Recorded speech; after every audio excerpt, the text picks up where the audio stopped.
अरबी जितने भी हैं ना, उनके जो अरब के बड़े लोग हैं, उनको चाहिए इनको पकड़े, सजा दे। वो हाथ काट देते चोरी वाले को, इनका को भी सजा निकाले ना।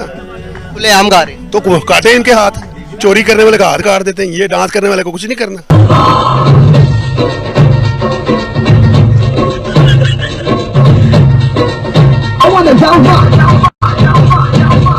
यहाँ भी होगा वहाँ भी होगा।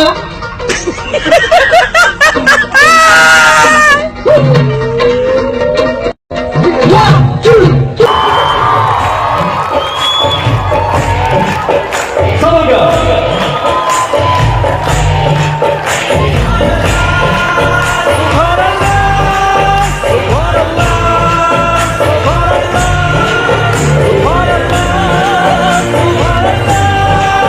2016 के अंदर मोहम्मद बिन सलमान ने विजन 2030 दिया। सलमान तो बहुत अफजल अशरफ कौम है, लेकिन वो ईमानदारी के लिहाज से हम कहें कि वो बेहतर है। जरूरी है अफजल हैं तो भाई दुनिया हमें जूती के बराबर क्यों रखती है? आप सोचे ना, हम दुबई जाते हैं, इस्लामिक कंट्री है, वहाँ पे हमें जूते मारते हैं कि भाई निकलो इधर से, तुम लोग भिखारी हो, तुम लोग आगे हो। हम तेरे बिना अब रह नहीं सकते, तेरे बिना क्या वजूद मेरा, तुझसे जुदा अगर हो जाएंगे तो खुद से ही हो जाएंगे जुदा। वहाँ के जो कानून है वो तब्दील किए जा रहे हैं, वहाँ पे क्लब बनाए जा रहे हैं, वहाँ पे और भी बहुत सारी स्टेडियम, वहाँ पे हेलोवन, आई थिंक वहाँ पे हेलोवन पार्टी, वहाँ पे हेलोवन पार्टी भी हुई है। हालांकि वहाँ पे आज तक इस चीज़ का जिक्र भी नहीं था कि ये चीज़ होनी चाहिए। उस पर भी आपके हाथ में मोबाइल है ना? हाँ जी, हाँ जी। देखते हो? हाँ जी, देखते गाने भी सुनते हो? जी ऐसे। अगर इस चीज़ पे मैं आपको टारगेट करूँ कि आप गाने सुनते हो या आप डांस वीडियोस देखते हो तो आप मुसलमान नहीं हो, आप तो पाक जमीन, एक मिनट, इस्लामिक जमहूरिया पाकिस्तान में रहते हो। अगर मैं आपको पर्सनली टारगेट करूँ, मैं तो आपके ईमान का अंदाजा नहीं लगा पाऊंगी ना कि आप नमाज पढ़ते हो नहीं पढ़ते, अल्लाह ताला से कितने कनेक्टेड नहीं करते, ये मैं आपको पर्सनली नहीं जज कर सकती ना कभी भी। नहीं जी, ये जो लोग कहते हैं ना सऊदी अरब अय्याज से, मैं तो सऊदी अरब अय्याज नहीं, वहाँ पे शख्सी आज़ादी नहीं है हमारे इस्लामी ममालिक में। आप देख लें जितने भी इस्लामी ममालिक है ना, वहाँ शख्सी आज़ादी नहीं है, वहाँ पे आप फ्रीडम ऑफ एक्सप्रेशन नहीं है। जैसे आप ईरान देख लें, किसी उसमें नहीं है, वो मजहब का रंग दिया हुआ है। सऊदी अरब देख लें, वहाँ फ्रीडम ऑफ एक्सप्रेशन नहीं था, अब शायद थोड़ा थोड़ा आने की कोशिश हो रही है। क्योंकि तुम ही हो, अब तुम ही हो जिंदगी, अब तुम ही हो चैन भी, मेरा दर्द भी, मेरी आशिकी। तो हमें लम्हा फ़िक्रिया है इस पे कि हमारा इस्लाम जा किस तरफ साइड पर रहा है, और सऊदिया हम लोग जाते हैं अपने एक बेहतरीन काम को अंजाम देने के लिए, और वो लोग जो हैं वो किस तरह की छाप छोड़े हैं मुआशरे पे।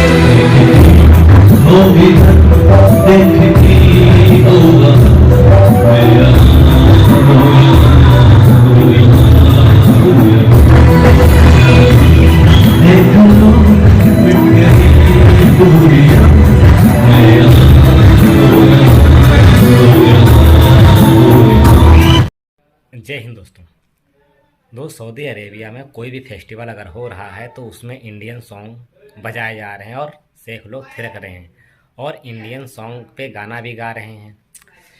अब यही सब पाकिस्तानियों को तकलीफ़ है कि एक इस्लामिक देश होकर इंडियन सॉन्ग पे गाना गा रहे हैं। दोस्तों वीडियो देखते हैं और पाकिस्तानी क्या बोलते हैं इस पर।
मदीना में तो इस तरह नहीं होना चाहिए, क्योंकि वो रियासत मदीना है, इतनी पाक सरजमीन है, वहाँ पे तो लोग लाखों तादाद में, वहाँ पे करोड़ों तादाद में वहाँ पे हज के लिए जाते हैं। वहाँ पे इस तरह नहीं होना चाहिए, क्योंकि रियासत मदीना है और पाक जगह है। हमारे नबी पाक सल्लल्लाहु अलैहि वसल्लम ने फरमाया है कि वहाँ पे काफिर भी दाखिल ना हो, तो वहाँ के शहजादे उठ के इस तरह इंडियन गानों पे डांस करेंगे तो अच्छी बात नहीं है। शहजादे नहीं है, वो बादशाह है। और दूसरी बात ये कि वहाँ पर शरीयत नाफिज है, शरिया लो वहाँ पर नाफिज है, और जहाँ पर हज उम्रा परफॉर्म होता है वहाँ पर कोई रद्दोबदल नहीं है, शरीयत को फॉलो किया जा रहा है। हम सऊदिया को कैसे क्रिटिसाइज कर देते हैं, पाकिस्तान का हाल नहीं देखा आपने? हाँ जी, ऐसे ही है, लेकिन ये है ना कि जो दुनिया है वो बर्बादी की तरफ जा रही है। कैसे? सऊदिया में देख लिया, वहाँ पे काफिर जाके दाखिल हो रहे हैं। वहाँ की कोई इंडिया की कोई प्रेसिडेंट थी, शायद वो जाके वहाँ दाखिल हुई है, हालांकि वहाँ पे नहीं थी, जो भी थी उधर बहुत बड़ा बोर्ड लिखा हुआ है कि यहाँ पे काफिर दाखिल ना हो, क्योंकि काफिर नापाक है। उस सरजमीन पे काफिर को दाखिल ही नहीं होना चाहिए। तो हाँ जी, तो काफिर क्यों वहाँ पे दाखिल हो? हर चीज काफिर काफिर काफिर पे देखते हैं। इस्लाम में झूठ बोलना भी हराम है, ठीक है, चोरी करना भी हराम है, ये सारे छोटे छोटे गुनाह हैं, और भी बहुत सी चीजें हैं जो हराम है, उनको नहीं हमने देखना, वो हमने डेली बेसिस पे आपने भी करनी है, मैंने भी करनी है। टारगेट हमने सऊदिया को करना है। टारगेट जब भी कोई सऊदिया कोई भी काम करेगा हम उनको निशाना बना लेते हैं, अपने ज़मीर को देखे बगैर। इस्लामिक जमहूरिया पाकिस्तान, ये है ना, इस्लाम के नाम पे हमने अलग करवाया ना अपना मुल्क, है ना, और पाकिस्तान के नाम भी इस्लाम का के साथ भी इस्लाम का नाम जुड़ा ना, इस्लामिक जमहूरिया। शरीयत कहाँ है यहाँ पर? शरिया लो कहाँ है? मूवी इंडस्ट्री क्यों है? फिल्म इंडस्ट्री क्यों है? लड़कियों के हाथ में मोबाइल क्यों है? क्यों है? मेरी बात सुने कि यहाँ पे पाकिस्तान में इस्लामी जमहूरिया पाकिस्तान, यहाँ पे फ़लस्तीन के लिए जहाँ पे आवाज़ नहीं उठाई जा रही, अपने मुसलमानों के लिए उठाई जा रही है, तो अपने मुसलमानों के लिए नहीं उठाई जा रही। यहाँ पे लोग भूखे नंगे हैं सऊदिया के लिए कि वहाँ पे किस तरह के देखें, वहाँ पे क्लब बन रहे हैं हर तरह के। तो क्या हो गया? देखें, मेरी बात सुने, वो इस्लामी रियासत है। पहली बात ये कि वो पाक सरजमीन है, पाक उस सरजमीन को ही पाक सरजमीन कहा गया, तो हम वहाँ पे क्यों इस तरह की बेहुदगी करें? वहाँ पे हमारे नबी पाक सल्लल्लाहु अलैहि वसल्लम के कदम है, वहाँ पे चले हैं उन रास्तों पे, तो हम क्यों इस तरह की बेहुदगी करें? वही कह रही हूँ कि जहाँ हज उम्रा परफॉर्म होता है वहाँ शरीयत है, प्रॉपर शरीयत है, उसमें रद्दोबदल नहीं है। हज उम्रा परफॉर्म करते हैं वहाँ पर शरीयत है, ठीक है, उसमें कोई रद्दोबदल नहीं है। अपनी इकॉनमी को बढ़ाने के लिए वो बहुत से इकदाम वहाँ कर रहे हैं। आपने वहाँ पर सिनेमा घरों की बात की, और भी बहुत सी चीज़ें वो कर रहे हैं, वो सिर्फ अपनी इकॉनमी को बढ़ाने के लिए कर रहे हैं। उन्होंने शरीयत में कोई रद्दोबदल नहीं की।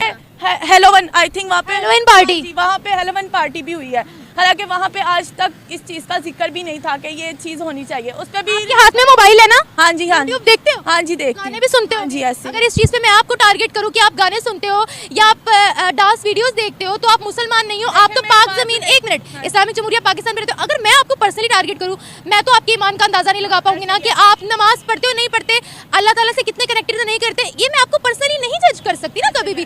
तो अब आप उनको जज कर रहे हो जो शरीयत को मानते हैं, जो चोरी करने की सजा हाथ काटते हैं, जो जना करने की सजा सर धड़ से जुदा करते हैं। बात ये है कि ये हमारी जो पाकिस्तानी है वहाँ में ना ये जाहल है। वो क्यों भला? कि वो एक आदमी था, वो किसी गांव से सऊदीया में चला गया, तो वो वॉशरूम पे लिखा था बैतुल खला, उसने चूमना शुरू कर दिया। ये कोई बात है? उसने चूमना शुरू कर दिया। वो एक बंदे ने पूछा कि भाई इसको क्यों चूम रहे हो? उसने कहा अरबी लिखी, कुरान का लफ्ज़ है, ठीक है, लेकिन ये बुरी बात है ना कि वो कुरान का लफ्ज़ नहीं, उसने बताया भाई ये तो बैतुल खला है, अरबी ज़बान हमारे नबी पाक सल्लल्लाहु अलैहि वसल्लम बोलते थे, ठीक है। उसका ये मतलब नहीं कि वो कह रहे हैं कि इधर जाओ, अरबी में लिखा हुआ तो हम लोग उसको चूमना शुरू कर दें। बोले तो हमारा ऐसा है जहाँ के लोगों को शऊर नहीं है, शऊर आएगा भी नहीं, 2050 में भी शऊर नहीं आएगा, सन 2050 में भी शऊर नहीं आएगा। ऐसे क्यों? हम पीछे क्यों जाते जा रहे हैं? थोड़ा आगे आ जाए ना। सर हम पीछे देखें ना कि हमारे जो बच्चे स्कूल जाते हैं, या ये आपने वाक़यात तो काफ़ी सुने हैं कि बच्चे स्कूल जाते हैं, स्कूल से उठाए जाते हैं, उनको उनके साथ रेप हो जाता है, ठीक है। हमारा मुल्क ही सेफ नहीं है, इधर तलीम की कमी है सर। हमारे बच्चे, ये इंडिया ना, मैं उधर दुबई में मेरे साथ काफ़ी दोस्त इंडिया के हैं, वो इतना सा बच्चा अपनी प्रॉपर्टी बेच के उनको पढ़ा लेते हैं, ठीक है। उनमें हमसे ज़्यादा इंडिया में शऊर है। अच्छा जी, इंडिया में शऊर है। वो इज्जत भी तो ज़्यादा होगी सर। उनका पासपोर्ट जिधर भी किसी मुल्क में भी लेके जाओ उनकी बहुत इज्जत है। हमारा पासपोर्ट किसी तरह रखो ना किसी एयरपोर्ट के काउंटर पर, तो वो ऐसे देखते हैं, हाँ तो पाकिस्तानी बाबा। सर ये कोई दहशतगर्द तो नहीं है? जी इसलिए सर यहाँ पर हम कहते हैं कि इंडिया में मुसलमानों के साथ बड़ा जुल्म होता है, वहाँ पर तो ये होता है कि वो कहते हैं कि मुसलमानों को नमाज पढ़ने नहीं देते, लेकिन सर कुछ भी नहीं होता। मैं 14 साल से मुकीम सॉरी दुबई में, ठीक है। काफ़ी दोस्त, रेस्टोरेंट का काम ही हर बंदे, पूरी नेशनलिटी 206 मुल्क है हमारे, ठीक है, हर बंदे ने आना है रेस्टोरेंट पे, हर रंग के आदमी ने आना है। तो बातें तो हम सुनते रहते हैं ना भैया। क्या वो बातें करते हैं? थोड़ा ऑडियंस को बताएंगे, हमारे पाकिस्तानी लोगों को बताएंगे क्या वो बातें करते हैं इंडिया के मुसलमानों के, इंडिया के लोगों के बारे में? सर इंडिया के लोगों के बारे में वो ये कहते हैं कि ये अच्छे लोग हैं, ये किसी को तंग नहीं करते, और उनके मुल्क में भी ये जो कहते हैं ना कि मुसलमानों के साथ ये हो रहा है वो हो रहा है, भाई मैंने तो नहीं देखा। आपने सुना भी नहीं है? नहीं, मैंने उधर नहीं सुना, इंडियन के मुंह से मैंने नहीं कभी सुना, मुस्लिम इंडियन से। अच्छा जी। तो जो हमारी मीडिया बताती है कि तबाही होगी उधर, तो कश्मीर में ये हो गया, कर्फ्यू लग गया, तो होगी मुझे तो नहीं पता। आपको नहीं पता? नहीं, जहाँ पर आग लगती धुआं भी निकलता, अगर वहाँ पर वाकई में ही होता तो क्या वहाँ के मुकामी लोग ना बताते कि हमारे मुल्क में ये होता? सॉरी सर, मुझे नहीं पता और ना ही मैंने सुना है। आप लोग तो इधर लाहौर में रहते हो, आप लोग तो बैरून मुल्क गए ही नहीं, इंडियन लोगों से मिले ही नहीं। मैं तो मिला हुआ हूँ ना, आप तो नहीं मिले। आपको तो मैं जो झूठ बोल दूँ सच बोल दूँ आपने कहना ठीक है। दोस्तों, पाकिस्तान की जनता जो है बोले सऊदी अरेबिया को ऐसा नहीं करना चाहिए, क्योंकि काफिरों के सॉन्ग सुन रहे हैं और उस पर डांस कर रहे हैं और थिरक रहे हैं और बोल रहे हैं जब से मोहम्मद बिन सलमान जब से सऊदी अरेबिया के प्रिंस बने हैं तब से वो इंडियन को बढ़ावा दे रहे हैं और उन्हीं का कल्चर फॉलो कर रहे हैं। पर वही काम पाकिस्तानी करते हैं, जैसे इंडियन सॉन्ग पे गाना बजाना करते हैं, तो उनको वो काफिर नहीं है। जो सबसे ज़्यादा अगर कोई इस्लाम का राग राबता है तो वो पाकिस्तान है। अब पाकिस्तानियों का मतलब ही है सिर्फ इस्लाम जज्बा और इस्लाम सब दिखाते हैं कि दुनिया में हमसे बड़ा कोई मुसलमान है ही नहीं। और वो भी पाकिस्तान के कन्वर्ट वाले जो हैं मुसलमान हैं, क्योंकि उनके भी जो बाप दादा थे वो हिंदू थे, पर मगर नहीं, वो बनेंगे सारे इस्लामिक कंट्री का मियाँ खलीफा, क्योंकि एक इकलौता ऐसा देश है पाकिस्तान जिसके पास परमाणु बम है और इसी जज्बा दिखाता है कि मेरे पास जज्बा है। अब कोई भी अगर देश इंडिया के सॉन्ग पे डांस करता है, जैसे सऊदी अरेबिया भी कर रहा है और इंडियन कल्चर को बढ़ावा दे रहा है, तो सबसे ज़्यादा तकलीफ़ अगर किसी देश को है तो वो पाकिस्तान को है, क्योंकि पाकिस्तान का कोई कल्चर फॉलो नहीं करता है और पाकिस्तान के पास कोई कल्चर है भी नहीं। जो भी कल्चर है वो इंडिया से लिया है और इंडिया का ही कल्चर वो चला रहा है। अब इसीलिए जो है पाकिस्तान को बहुत तकलीफ़ है कि इंडियन सॉन्ग पे शेख लोग कैसे गाना गा सकते हैं, कैसे देख सकते हैं, क्यों कर सकते हैं, क्योंकि वहाँ पे एक इस्लामिक कंट्री है। दोस्तों, सऊदी अरेबिया जो है अब इंडियन कल्चर को बढ़ावा दे रहा है, इसीलिए जो है उसने अभी हाल ही में गीता बंटवाई, सऊदी अरेबिया में मंदिर बना और हिंदुओं को बढ़ावा दे रहा है, क्योंकि वो भी समझ गया है सनातन ही सबसे शक्ति है और उसका पावर है, बाकी तो मजहब हैं। अब ये सब बात जाहिल पाकिस्तानी को नहीं पता है। दोस्तों, वीडियो आपको कैसा लगा कमेंट में ज़रूर बताइए और अपनी राय मुझे कमेंट में ज़रूर बताना। ऐसे ही वीडियो देखने के लिए मेरे चैनल को लाइक एंड सब्सक्राइब जरूर करें दोस्तों।